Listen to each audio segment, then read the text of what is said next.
Oh, Isabella von Karstein. She's fast, she heals a lot, and she drops zombies all over your face, while also using the Master of Beguilement ability that some really mostly associate with Vlad. Yes, she is a pretty powerful vampire lord. And today she's teamed up with, wait a minute. Is that High Queen Khalida? She hates vampires. Oh man, Khalida is really, really dropping her principles here. Well, let's go see who else teamed up with. Yep, that's another Khalida. So it looks like twin Khalida. So she cloned herself using some type of sorcery, and then actually teamed up with vampires. So she has definitely forsaken all morals that she had after having been killed by Neferata and hating all things Nagash. So High Queen Khalida, back with a new set of standards and in double, is teaming up with Isabella von Karstein to take on Kronhelebron, Wulfric the Wanderer, and Rapens de Lyonesse for Bretonia. So let's check out the armies and teams here. This is going to be a nice, fun 3v3 battle. Over here for the first Tomb King's army, this is actually Kimri, but led by High Queen Khalida. There's a front line of skeleton warriors, a second line of Bo-Shabti, including the Chosen of the Gods, which is going to be a specialty unit of them. Then High Queen Khalida is actually on a chariot here. She's got 2 Caskets of Souls, so she is sporting some serious range, and that makes a lot of sense because Khalida's MO is to buff ranged units. And in the back, she's got 2 Skeleton Spearmen, and they are flanking the King Nekesh's Scorpion Legion. And as for the army of Isabella, she has a lot of ethereal units here. There are 4 Cairn Wraiths along the back, and then some zombies up front to shield them. And they are supporting the other army here, which I do believe is actually the Court of Labaris. And it is led by Khalida, as we pointed out. And again, she is buffing up a lot of ranged units here. There's going to be a Blessed Legion of Ta, and then 3 Skeleton Archers supporting them. Remember, this Blessed Legion does armor sundering, so it's a pretty important unit. There's also a Screaming Skull Catapult, which you don't see a whole lot of. Not a great weapon, but sometimes can do some damage. Just kind of depends on where you get it at. And then as far as the front line for the Court of Labaris, it's actually all Tomb Guard, except for way over here on the flank. There's some skeletons and skeleton spears, but you got the Kepra Tomb Guard here, which is a healing unit, kind of more like the Stearnsman that does magic attack. And then you've got the rest of the Tomb Guard here. And then the rest of the vampire supports out here on the flank. There's 2 Hex Wraiths and the Chillgeist, and they are supporting some Skeletal Horsemen, or Skeleton Horsemen Archers. That is such a mouthful. I don't know why it's just not Skeleton Horse Archers. And then some Carrion and a Tomb Scorpion. Now, on top of all that, there are some Blood Knights way back in the back for the vampires. That is the odd couple matchup over here that would never happen in lore, but we force it to happen in these crazy battles. There's 3 Skin Wolves here for Norska, supported by 2 Fimir Warriors with great weapons. This is some seriously capable anti-large, and honestly is going to be pretty good up against what the vampires brought if it gets used properly. Because these Fimir Warriors do magic damage and will absolutely mulch any ethereal units that get near them. As for Wulfric's army, he is here on foot. He's got a Shaman Sorcerer Lore of Fire that has the Flaming Sword of Ruin, Cascading Fire Cloak, and Fireball. And then up front, there's a couple of Marauder Champions leading some Marauder Berserkers. You can see the army of Kronhelebron starts here. She's got several Dark Riders with Repeater Crossbow. And then the main force for Kronhelebron, who is here on her Manticore mount. You can see here there. The main force for her is Blackheart Corsairs, and they are backed up by Witch Elves and some Sisters of Slaughter, and a Sorceress Lore of Fire with a Burning Head and Flaming Sword of Ruin. And then we're going to see over here the Ravagers of Rakarth, as well, which is a poison armor-piercing missile damage. Really cool unit here. Nice one. It's a Scourge Runner Chariot. Then as for Bretonia, Rapens has brought an interesting army. She is on foot with Felix, and then has an army of Battle Pilgrims, which is an interesting choice indeed. We can see here Rapens de Lyonesse and Felix both rocking the big double-handed sword. And both are similar characters, dealing anti-infantry damage. Interesting choice to go with Battle Pilgrims up against the Tomb Kings. It can be a good payoff if there's nothing but skeletons, and it can be a terrible mistake if you run into a lot of Tomb Guard. Fortunately for Bretonnia, the Tomb Guard was deployed on the opposite flank of the map. There are 2 Blessed Field Trebuchets dishing out some magic long-range damage. And then the Holy Wardens of La Maisontal are back here, a special fire and magic damage version of a Battle Pilgrim. And then we've got the Damsel Lore of Life, as well as some Peasant Bowmen, and then the Companions of Kinel. You almost can't leave home without the Companions of Kinel these days. One last unit here is the Wardens of Montfort. This is a Yeoman Archer with poison damage. Let's get things started. The battle is going to be a good one, as I mentioned previously. Early on, I'm very curious to see how this plays out over here, because all these Skin Wolves supported by Famir Warriors are honestly kind of a nightmare for what's over here for the vampires. Isabella von Karstein would be needed to support this fight. If she doesn't get over there, then if this takes place, it could be very bad. The vampire player should want nothing to do with this, nor should the Tomb Kings, to be honest. And ideally, they would want to fall back. Look at the Screaming Skull catapult here, already just pummeling a Marauder champion. That's a pretty good start to the battle for it. And then on the opposite front, you can see, and I'll come over here and cover this in more detail. I'm going to cover this side of the fight first, but you can see a lot of skirmishing going on over here. Now, immediately, the Flaming Sword of Ruin goes down here to help buff the damage of all these units, and they're going to shred the Tomb Scorpion, though a bit of a blob here, allowing the Skeleton Horseman archers to get some shots. And then we're going to have the Famir Warriors punch on through to the Hex Wraiths, and the Vampire player takes this charge, which is a huge mistake. These Hex Wraiths are going to be getting sent back to the Void from which they came in a big hurry, and they need to get out of this fight near immediately. You can actually see Isabella speeding in this direction, and the Vampire player recognizing the error of their ways and starting to pull those units back. But one Hex Wraith unit has already paid basically with its life, and another one is crumbling back here as well. The Chillgeist made it out relatively untouched, and the Blood Knights are going to come join me out. Look at that, a Hex Wraith completely KO'd in that short of a time by the Famir Warriors. But look at Isabella getting over here and putting some zombies down to really disrupt that whole formation. Let's go take a look at the rest of the fight. We got Tomb Guard taking on, or sorry, here, Berserkers taking on Skeleton Warriors. We all know who's going to win that. Here, the Tomb Guard actually holding really strong. It's got the support of all these archers. And High Queen Khalida up here trying to keep Wulfric from punching through the lines, and there are some Cairn Wraiths. Right here, this is a very good infantry position for Khalida and her vampire allies. That just feels wrong to say. Meanwhile, Crone Hellebron just drops an absolute nuke on the center of the vampire formation. No big surprise, and she is just going to absolutely annihilate it. And then her Sisters of Slaughter are over here just ripping apart all of the low armor stuff that they are running into. And the repeater crossbows have moved up, but are under fire from the Screaming Skull catapult, which has done a little bit of damage to them throughout this. Meanwhile, on the flank, now that the Blood Knights are here, you're going to see them attempting to help take some of this out, though they really do want to avoid these Famir Warriors.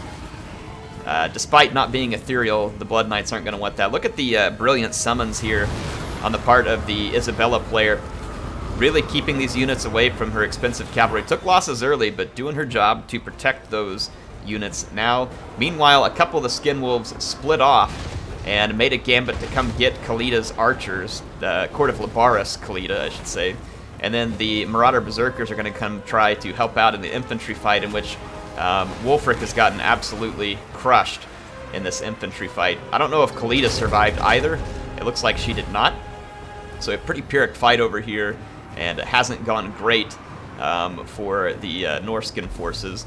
And look at this, as the Skin Wolves peeled off to go after archers, the zombies kept the Famir Warriors stuck, and then the Vampire Cavalry catches up to and utterly annihilates one of the Skin Wolves, and then the other one here is becoming a target for the Skeleton Archers, and rather than pull back for more forces, doubles down on the archers, and the Vampire Cavalry is going to be in good shape. And you can see here that Isabella just continues to be an absolute nuisance to these Famir Warriors, which is exactly what she should be doing. And some of the Famir Warriors are going to end up being required to come over here and try and deal with the Tomb Guard because of the way this infantry fight's gone. So these guys are no longer going to be in the mix against the Vampire Cavalry where they're needed. But they were already separated due to the cunning use of a zombie summon. See, these Famir Warriors are dishing some serious damage. You can see back here the Dark Riders with their repeater crossbows not doing a ton. Wulfric does get kind of rebooted here after having been routed initially. Uses his ship to tear through some of the Tomb Guard. But this flank is not looking ideal, honestly, for the red team. Right now, Isabella and her Hex Wraiths and Blood Knights are really wreaking a lot of havoc. And then the repeater crossbows, which do actually have a decent opportunity to put some shots on the Screaming Skull Catapult, are going to be forced back because of the breakthrough. Look at this. All the terror. Sisters of Slaughter terrified. Sorcerers terrified. So this Vampire Cavalry contingent is going to be difficult to deal with. And the Screaming Skull Catapult slowly but surely managing to drive out all of these repeater crossbows, which haven't played a huge role yet in the battle. We do have the Ravagers of Rakarth over here. Look at these Pamir warriors. They did manage to come in here and break up this fight significantly, but they also paid a price for sitting in an infantry fight that long. And meanwhile, the units that they need to kill managed to single out their Pamir warrior brothers with the Master of Beguilement, which takes their hits down to 0. They get terrified and utterly destroyed. It's always a sad day when your Pamir warriors get destroyed by ethereal units. Well, I mean, it wasn't all ethereal units, but I think you'll get where I'm going with that one. Looks like the Screaming Skull Catapult still hasn't been silenced, though they just lost another piece of artillery. But between the Carrion and the Vampire Cavalry, we're going to see the utter annihilation of Wulfric's forces over here, though it was a very Pyrrhic fight. The Court of Labaris took a savage beating here, and look, there's some Skin Wolves that came back. They do regenerate, and they're going to be trying to find their way through here to do some more damage. Some Marauder Champions back as well, but honestly, nothing can survive what Isabella is dishing out on this flank, and so this flank is really going to be swinging in favor of the Vampires, and then the Court of Labaris allies may have a little bit left over here in the end, albeit not a whole lot. Let you catch this last bit of action. Skin Wolves just cannot stand up in this fight. Field Trebuchets, though, lobbing some shots in here, may get some occasional hits, which would actually be pretty good on the Hex Race if they could actually hit one, because it is magic ammunition. So yeah, that's going to be the end for this flank. I'm going to go back in time to the beginning of the battle, and let's check the other flank, and we'll remember that it ends right about 7 minutes, and we'll catch what happens. All right, here we are with the other High Queen, sorry. And her caskets, which honestly are going to be pretty dangerous to Bretonnia. Bretonnia does have the field trebuchets. They're not great. Given enough time, they can do some damage to the Beauchabti, but really aren't going to be a great investment here. They would have been in better position to try and fire at the Hex Wraiths for most of the battle. But that leaves the Bretonnian forces over here basically with no option but to just absolutely crazy rush the Kemrian Khalida over here, not the Court of Labaris one that was on the other flank we watched. You're going to see the Ravagers of Rakarth come in here early. Interesting to see them come in on a charge this early. They are anti-infantry, but it's not a unit that you want to get beat up in melee. You'd want to use all of their ammunition. There we go, yeah, they're going to pull away. The Beauchabti would actually be a pretty good target for the Ravagers of Rakarth as well, as long as they don't get in range, which they are. What is that, 255? Well, never mind. They don't have a choice but to get in range of the Great Bows. Oof, yeah, they're already going to come under fire. Now, the Battle Pilgrims do get to engage the Skeleton Warriors early. I feel like that the forces of Khalida should have stayed back further and not pushed their Skeleton Warriors this far forward, because Rapans and Felix and all of these Battle Pilgrims are actually going to slaughter Skeleton Warriors very, very quickly. This is not a fight that the Tomb Kings wanted to take this quickly. They should have pulled back, I think, and tried to skirmish a little more before getting into this fight. But honestly, they didn't have a lot of units that were great at kind of slowing down and disrupting a charge. They didn't have any skeleton chariots or anything like that. So it made this a quick engagement for them, which is not what they want. And you can see some damage being done to the Ushabti with Great Bow as the Peasant Bows and the Field Trebuchets kind of slowly make their presence felt. And like I said, you can see here the Battle Pilgrims have almost pushed through this already. A little bit of Vampire support nearby. We'll see whether or not it pulls into this fight or whether it goes to the other flank. You can see the caskets unloading back here on the Field Trebuchets, and they're going to do a pretty good job of silencing those. There is a Carrion unit back here as well, but the Companions of Kinel are defending, but look at the companions. They've taken a lot of hits from these caskets, so the caskets are going to be paying dividends if they can get rid of a unit like the companions of Kinel. Yeah, so we take a look here. A banishment dropped over here from the Lich Priest, trying to help break up that fight a little bit, but then the Lich Priest is going to have to fall back and let the second line of infantry hold, while the both Shabti and all the specialty units do their work back here. You can see Khalida had her magic missiles as well. The field trebuchets opening up in the distance. Just keep taking a look at this. Yeah, the Battle Pilgrims should do very, very well anywhere where they get into the skeletons. You can see here Rapans is trying to get through to the both Shabti, but we're going to have Khalida come running in. Now, Khalida could theoretically cycle charge the crap out of Rapans and Felix. I don't know if that'll actually happen here. But as far as this fight goes, Bretonnia is winning it, though they've paid a very hefty price. A very hefty price indeed. A summoned Ushabti keeps some of these Battle Pilgrims back here. And you can see in the background the Companion of Kinel took a lot of hits from some of those caskets as well. So it's been a pretty costly battle. But after Crone Hellebron managed to smash the Vampire Center, she's come over here with the Holy Wardens and some Witch Elves and Black Art Corsairs, and she's going to reinforce Rapanza's beleaguered forces. See here that the Damsel is having to use a regrowth to try and stay alive because she got hit so hard by the Lich Priest and his net, and then a combo of fire from the Ushabti with Great Bow.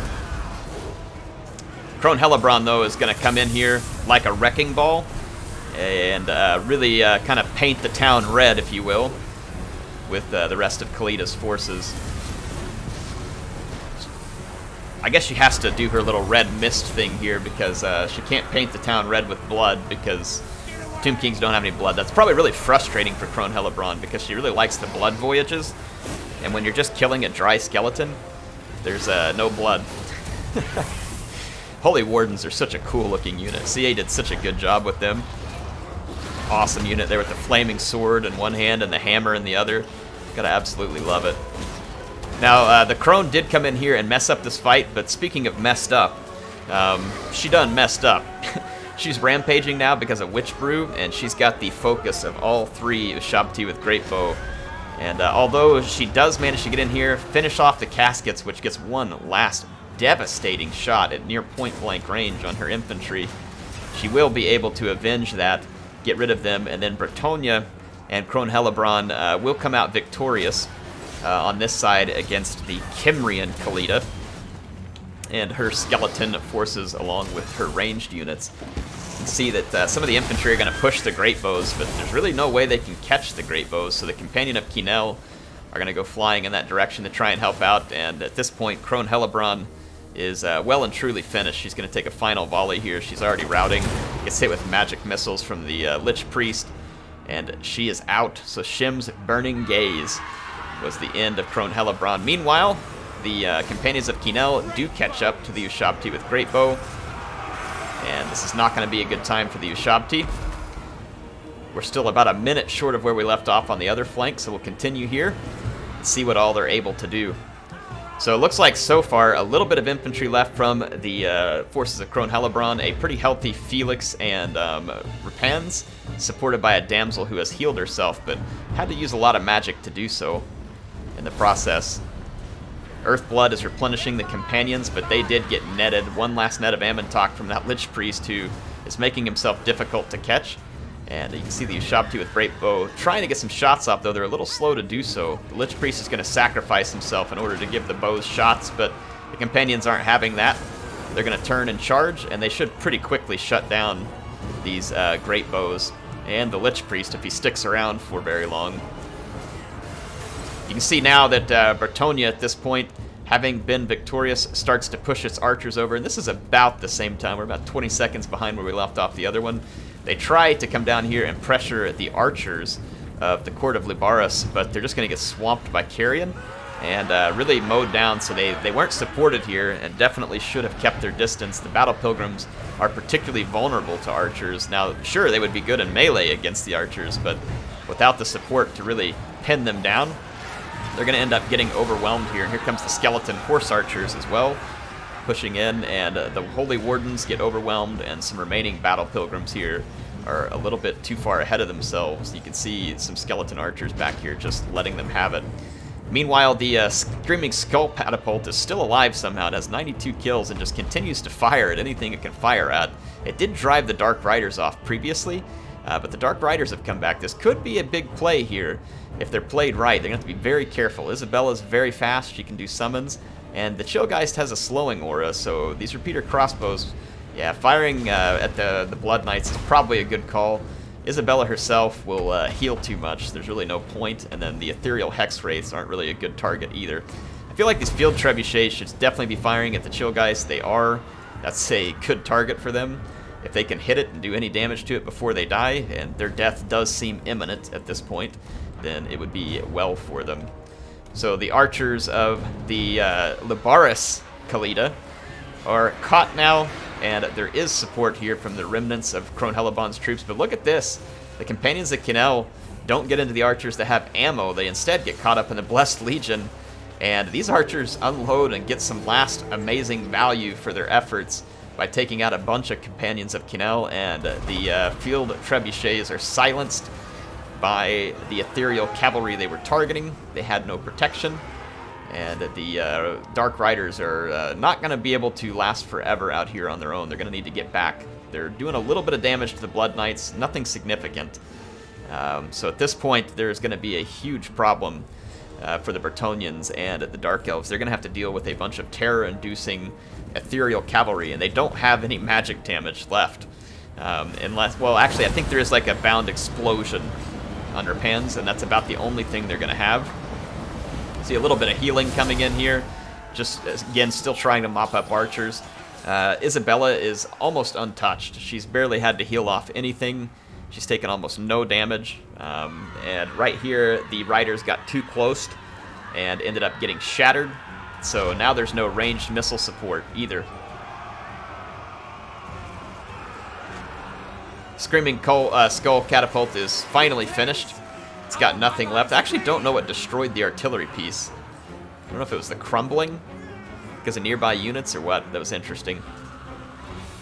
See what last few Witch Elves are here ripping into a Tomb Guard, but a Tomb Guard is armored and will resist a little bit. But you do have a bonus versus infantry on these units, so I would expect that they will do decent right up until this point, at which point they will do terribly. So yeah, the Chillgeist and Isabella are going to own this engagement from here on out. It's a close battle according to the power bar at this point, but it's actually not close.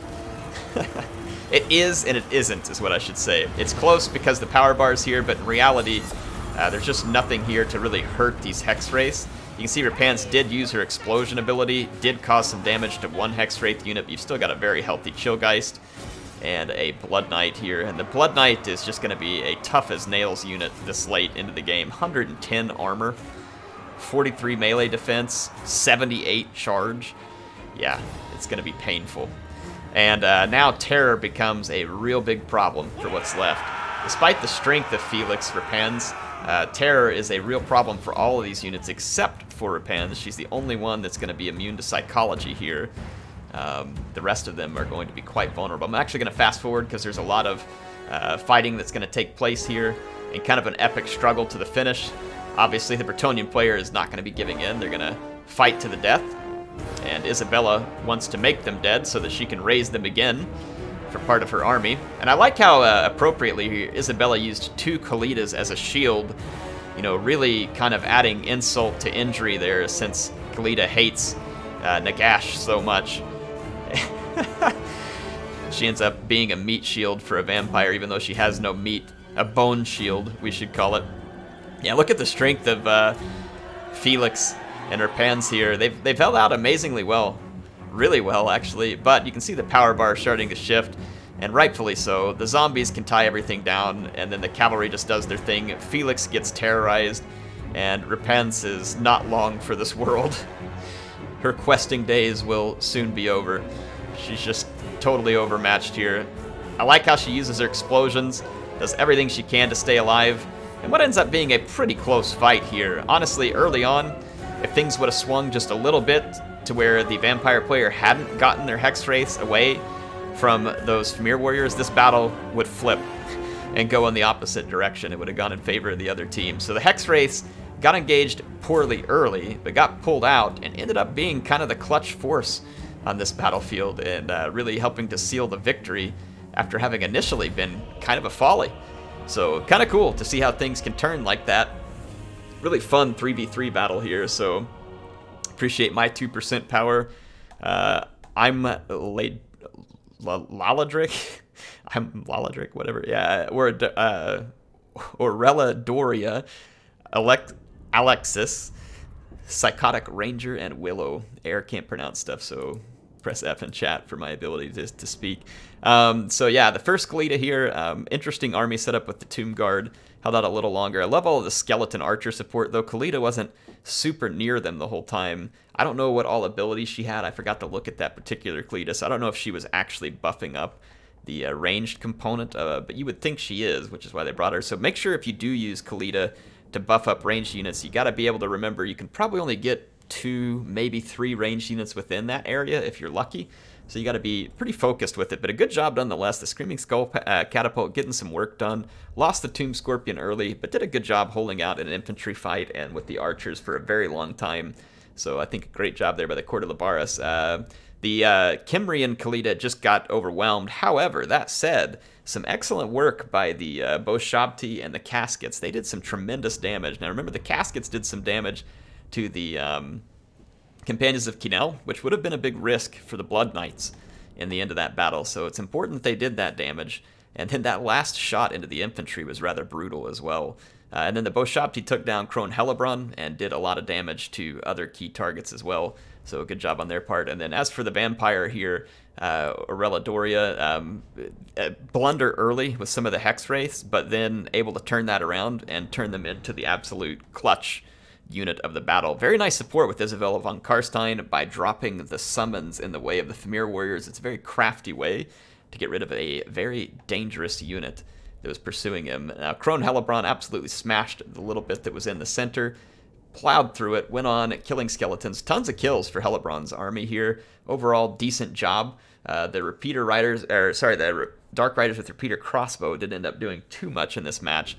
Where they were kind of at down in the center ended up getting them shot at by Screaming Skull Catapults. I would have rather seen these units up on the other flank supporting the Bretonnian forces by getting around and harassing the Boshabti. That could have ended up saving Crone Hellebrun in the end. Obviously, hindsight's 2020, but there wasn't a whole lot on that flank to oppose them, and they could have come up there and just unloaded into the Boshabti and had a really cool impact there too. Psychotic Ranger here. Wolfric got some pretty serious work done. I love the combination Skinwolf and Fimir Warriors. They started off very strong, did some very good damage. The Fimir Warriors helped the infantry in the end. The Skinwolves ended up getting singled out, which they had to be careful of. But here they got caught by the Blood Knights, and the Blood Knights will wreck Skinwolves for days in melee. Skinwolves just don't have the armor to really resist the Blood Knights very well. And then the infantry, despite being pretty potent here with a couple of champions supporting 3 berserkers, kind of ran into a wall there with all that Tomb Guard. And the Tomb Guard did a good job of holding the line because neither one of these units is particularly good at taking down armor. And the Tomb Guard aren't heavily armored, but they're armored just enough that they lasted a long time in that fight and created issues for the Norscan infantry. They didn't really win, per se, with the Tomb Guard. It was kind of a Pyrrhic trade on both parts, but they did a good job, I think, on both sides going after that. So anyway, appreciate all the players here. This was a fun one. Do hope you all enjoyed it as well. Thanks for those who joined the stream last night. If you all want to see it, it was about 2.5 hours of late game Morathi campaign gameplay in a very intense campaign. Has some huge battles. Feel free to go check that out. It's uploaded on the channel, hours worth of watching. That is why I didn't make a video yesterday, because I knew I was going to be streaming for a long time. Every time I stream, that doesn't necessarily mean I won't have a video. Just yesterday, that's the way it went down. So hope y'all are ready to see some more content. I do have a Rome Total War battle I'm working on for those who are looking for some throwback, and I have the next FFA Civil War coming up. It's actually the Dawi. So you can start putting your guesses on the grudge to end all grudges on who's going to win that match. Anyway, HeirofCarthage signing out for now. I will see you all soon.